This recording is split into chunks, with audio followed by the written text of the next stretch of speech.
Hi అండి, మన Sunitha home డెకార్లకి హ్యాండీక్రాఫ్ట్ ఐటమ్ కొండపల్లి బొమ్మల్లో చక్కగా యశోదమ్మ అలాగే చిన్న కృష్ణయ్య ఉన్నారు. చూపిస్తాను చూడండి ఎంత ముద్దుగా ఉన్నారో.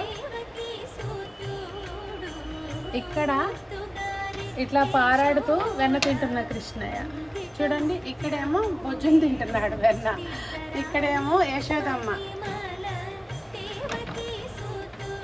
చూసారా. ఇక్కడొకటి మళ్ళీ అసలు వెనకున్నారు చూడండి ఈయన. ఇదిగోండి ఇదొక మోడల్. ఇక్కడేమో చక్కగా నల్లనయ్య, ఇక్కడేమో యశోదమ్మ, ఇక్కడ మళ్ళీ చిన్ని కృష్ణయ్య కూర్చుని చక్కగా తింటున్నాడు అనమాట వెన్నయ్య. ఇలా ఇన్ని వేరియేషన్స్ తోటి ఉన్నాయి. అసలు ఎంత ముద్దుగా ఉన్నారో చూడండి.